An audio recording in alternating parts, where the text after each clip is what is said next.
Hello. हाँ मैं सुन रहा हूँ, आप बात पूरी करें। तो क्या करें, क्या कर सकता है आदमी? इस समाज में विश्वास ज्यादा हो गया अब चूंकि लोगों के सर आप प्रति। तो लखनऊ में अच्छा, हैं। उसमें पहचाना नहीं जा सकता कि कौन सही है कौन गलत है।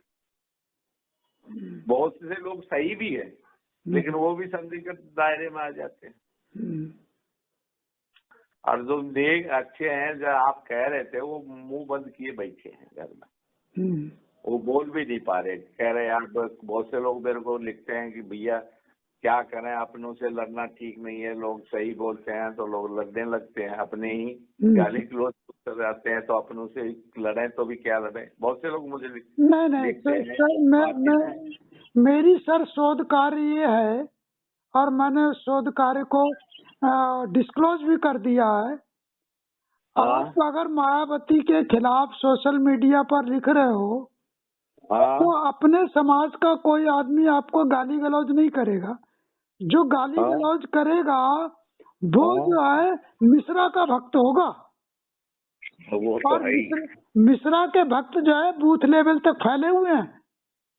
बूथ लेवल पर भी आपकी अगर कोई मीटिंग हो रही है तो वो उसमें एक ऐसा सफूका छोड़ देंगे कि आपकी मीटिंग फ्लॉप हो जाएगी। किसी गांव में एट्रोसिटी हो, भक्त ना होते तो माय डियर सर, हाथी नहीं गणेश है, ये जब नारा लगा था तभी विरोध कर देते तो आगे ही नहीं बढ़ते। हाँ, जब मायावती को आगे बढ़ने का मौका ही नहीं मिलती। ये बहुत आगे बढ़ चुकी पंडितों को लेके। हाँ। और शुरू में ही रोक देते समाज के लोग कि ये गलत है। मायावती को एहसास करा देते कि तुम गलत हो, तो मायावती गलत नहीं होती। लेकिन किसी ने विरोध नहीं किया। क्या कहते हैं वो, अगर मान लीजिए किसी एट्रोसिटी की घटना किसी गांव में हो जाए और कुछ लोग अगर मीटिंग के लिए बैठते हैं अपने दलित समुदाय के, तो चूंकि पंडित को उस मीटिंग में आना वर्जित नहीं है क्योंकि बीएसपी का वो कार्यकर्ता है, वो आके बैठ जाएगा, एक सफूका छोड़ देगा कि हम लोग तो कैडर पेस्ट पार्टी वाले हैं, चलो थाने चलो। हाँ हाँ, बिल्कुल सही कह रहे हो। ठीक है, चलो थाने चलो, कैडर बेस्ड पार्टी है। अरे पहले उससे निपट लो, बाद में थाने में निपटा लेंगे। तो वो ये नहीं कहेगा। तरीका ये है कि जब पुलिस में बैठा हुआ व्यक्ति उस हमारा पक्षधर नहीं है और हम जानते हैं, तो पहले तो उसको निपटा लो कायदे से, और फिर उसके बाद उसे कोर्ट में देख लेंगे। हाँ, तरीका ये होता है। लेकिन वहां पर चूंकि आपके बूथ लेवल तक वो आदमी बैठा हुआ है मनुवादी, वो तुरंत आपको कैडर बेस्ड पार्टी बता के और जो आपको थाने ले जाएगा। अगर आप उसके कहे पर थाने नहीं गए तो वो जाके पहले ही उसकी घोषणा कर देगा कि तुम्हें मारने आ रहे हैं, भाग जाओ।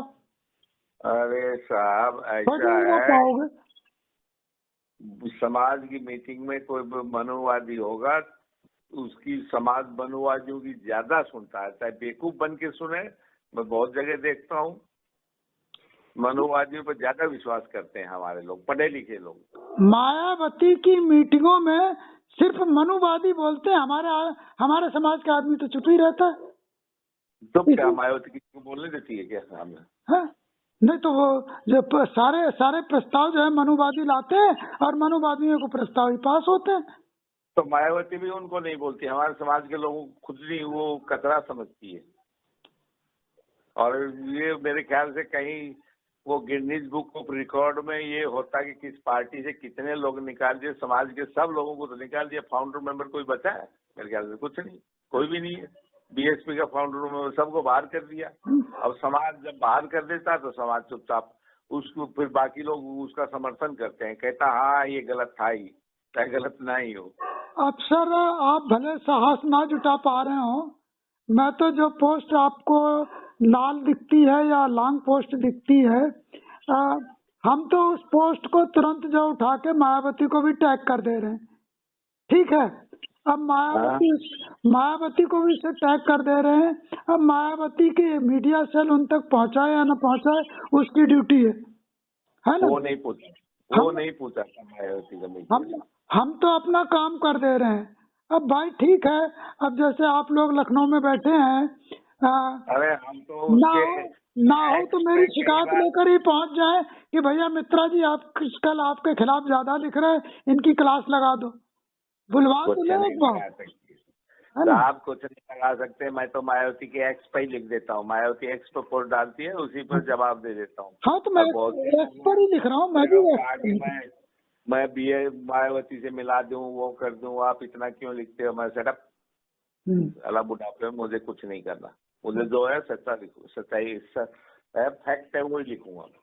बहुत से लोग मेरे को मिलते हैं, बहुत से आर्गुमेंट करते हैं, मैं तो एक्स पे ही जवाब दे देता हूँ मायावती। नहीं तो जवाब तो एक्स पर ही देना पड़ेगा जहाँ पर उनके कमेंट आते हैं, और हाँ, उसी और पे कोई लिखता हूँ। चैनल ही नहीं है ना। हमारा उनसे भाई डायरेक्ट उनका ईमेल आपको पता नहीं, डायरेक्ट उसका फोन नंबर पता नहीं, बाकी चिरकुट आपकी बात को आगे बढ़ाएंगे या नहीं कुछ पता नहीं, तो एक्स के अलावा कोई रास्ता ही नहीं है अरे मित्रा जी, एक बात बता दूं, करने।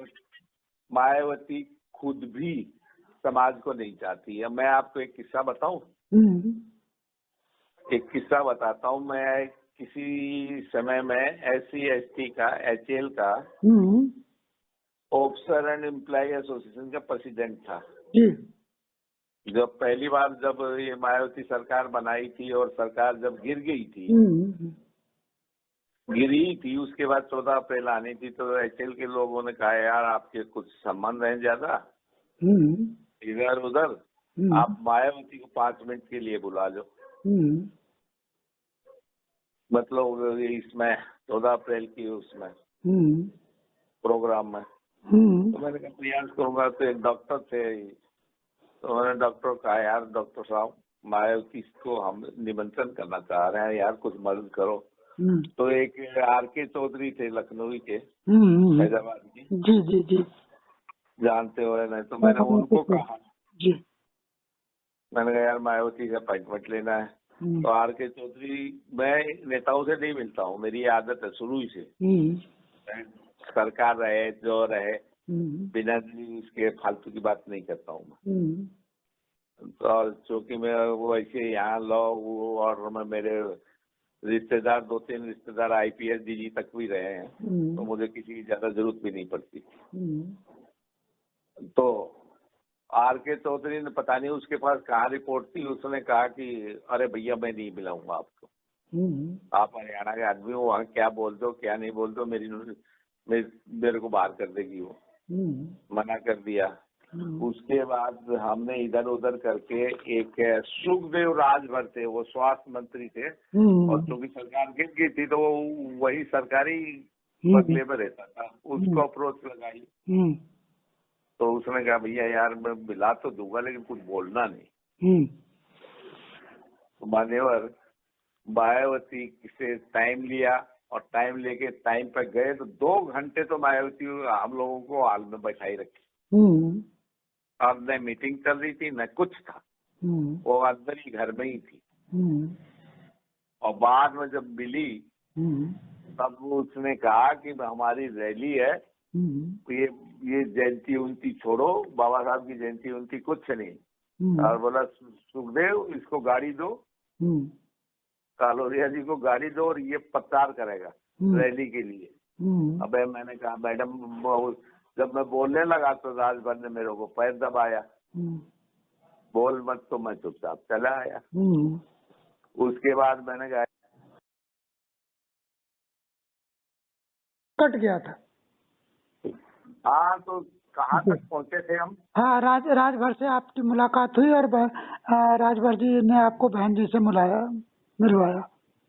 तो बहन जी ने कहा कि 14 अप्रैल कुछ नहीं, बाबा साहब की जयंती होती कुछ नहीं, आप हमारी रैली है, रैली का प्रचार करिए, गाड़ी ले लो। जी।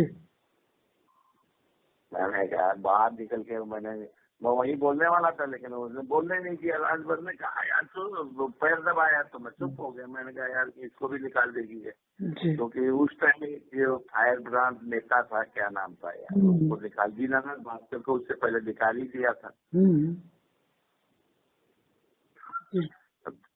तो मैं आ गया बाहर आके, मैंने कहा सुखदेव जी, मंत्री जी, ये क्या है, अब मैं किसको बताऊं? तो सुखदेव ने कहा कि यार मेरे को बता। अच्छा। तो मैंने सुखदेव राजभर को चीफ गेस्ट बना लिया। और एक आर.डी. सोनकर थे जो राज्यपाल के सलाहकार थे, क्योंकि राष्ट्रपति शासन लगा हुआ था। वो हमारे यहाँ इंदिरा नगर रहते थे, बड़े सीधे आदमी थे, रिटायर्ड IAS थे। तो उनको मैंने उनको बना लिया। वो उनको तो पहले से निश्चित था। तो भाई साहब क्या मानोगे कि एक दिन पहले 13 तारीख को उसको पता चल गया। कंप्लेंट यही लोगों दीवारों पे देख लिया होगा उस लोगों ने, तो वहाँ रिपोर्ट कर दी कि ये सुखदेव राजभर वहाँ जा रहा है जेल गेट पे। तो उस टाइम ये फोन तो था नहीं, फोन तो अभी आए हैं। उस टाइम मेरे यहाँ लैंडलाइन था। रात के 1 बजे लैंडलाइन पे फोन आया कि भैया कहो तो मैं पार्टी छोड़ दूं तो कहो। और मैंने कहा पार्टी मेरे लिए क्यों छोड़ रहे हो? मायावती जी को बुलाया, अभी निकल के आया हूँ। रात के 1 बजे लैंडलाइन पे फोन करके बोल रहा है अभी। और मेरे को कहा कि तुरंत आजमगढ़ जाओगे रैली के लिए। और एचएल गेट पे गया तो पार्टी से बाहर। अच्छा। मैंने कहा यार भैया 1 बजा सुबह, कल 1 बजा आज ही का दिन है, समझ लो सुबह तो जयंती है, मैं क्या जवाब दूंगा? तो मायावती तो ऐसी है। ये तो पॉलिटिकल आत्महत्या हो गई ना। एक समाज जो है आपका इंतजार कर रहा है और आप उसमें नहीं जा रहे हैं, तो उतने बड़े समुदाय को यदि आप रुष्ट कर रहे हैं तो अपना वोट बैंक खो रहे हैं फिर तो। फिर गुस्से में मैंने दीनानाथ भास्कर, जानते हैं आप दीनानाथ भास्कर? जी, नाम सुना है। एक बार उसमें उन्होंने कहा था कि मायावती काशीराम की एक लड़की है और दैनिक जागरण प्रेस ने छाप दिया था वो। अच्छा। तो पूरी BSP दैनिक जागरण प्रेस को जलाने के लिए बड़ा आंदोलन हुआ था। चाहे आपको मैं बता दूं, जानते थे या नहीं जानते। फिर मैंने गुस्से में वही सेक्टर C ब्लॉक में दीनानाथ भास्कर था, मैंने दीनानाथ भास्कर को फोन किया। मैंने कहा भास्कर तू आ जाए चीफ गेस्ट बन के। फिर BSP वाले शोर मचाने लगे, मैंने भाग जाओ सालों BSP वालों जितने हैं सब भाग जाओ। उसी टाइम से मेरे को भी मायावती का लगी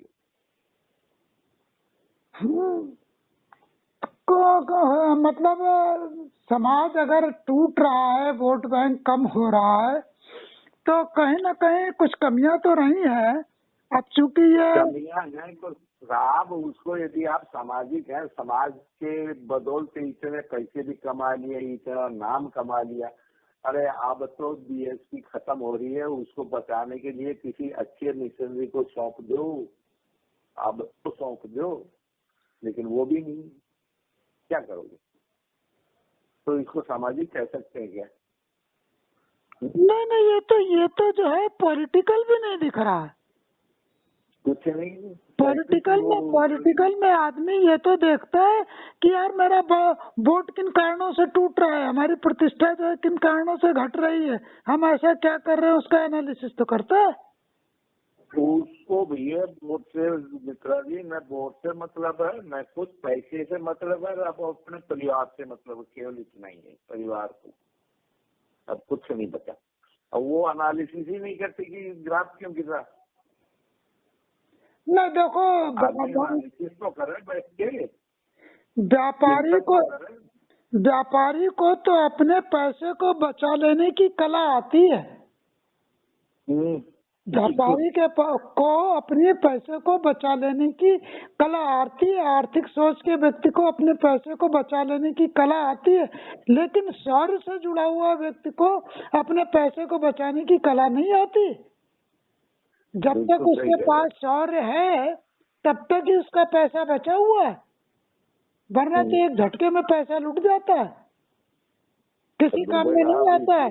अब वो इलाहाबाद का वो ले लीजिए, क्या नाम हमारा जो अभी मारा गया, क्या नाम है, अतीक अहमद। देख लो पूरा इलाहाबाद में उसने अपना एम्पायर फैला रखा था। पैसा किसी काम में नहीं आया। जिस दिन बीजेपी की सरकार हट गई उस दिन इनके भी दिन उल्टे आने वाले हैं, ये क्यों बोल रहे हैं आप? हाँ। तो पॉलिटिकल आदमी का जो है शौर्य जो है, जब तक शौर्य बना है तभी तक धन काम में आता है। जब तो जहाँ उसका शौर्य खत्म, धन किसी काम में नहीं आता। इस मामले में लाला कुशल रहता है, वो पैसे से खरीद लेता है, सब चीजें दाएं से बाएं कर लेता है और बना रहता है। और ये जितने व्यापारी भागे हुए हैं, विदेशों में रह रहे हैं, किसी का बाल बांका हुआ? तमाम भाग गए। 8.5 लाख जो है व्यापारी, उन्होंने जाके विदेशों की नागरिकता ले ली, भारत की सारी धन संपत्ति उठा के भाग गए। 8.5 लाख, इतना तो अंग्रेजों ने नहीं लूटा। बिल्कुल सही कह रहे। 8.5 लाख लोग जो यहाँ से विदेशों की नागरिकता लेकर व्यापारी भागे हैं, सो आप अनुमान लगाइए कितना धन लेके गए।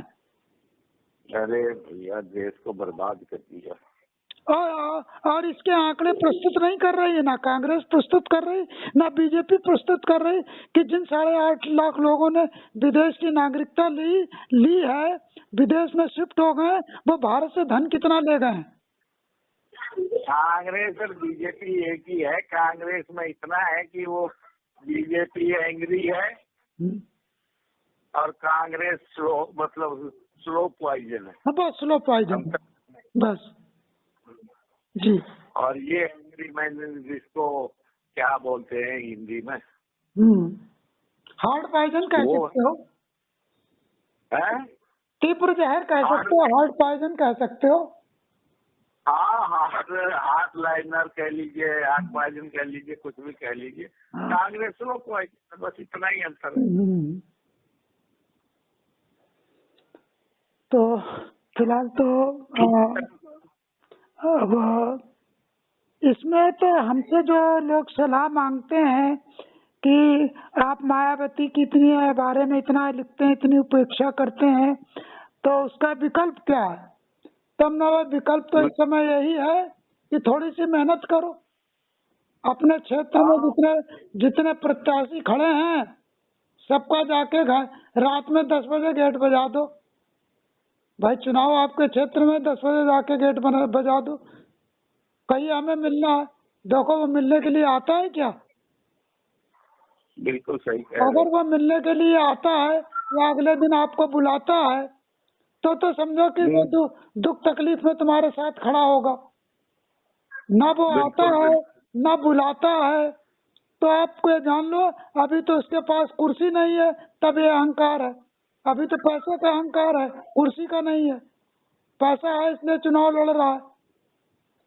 जिस दिन पैसा और कुर्सी दोनों का अहंकार हो जाएगा, उस दिन तो वो भारत में मिलेगा ही नहीं, लंदन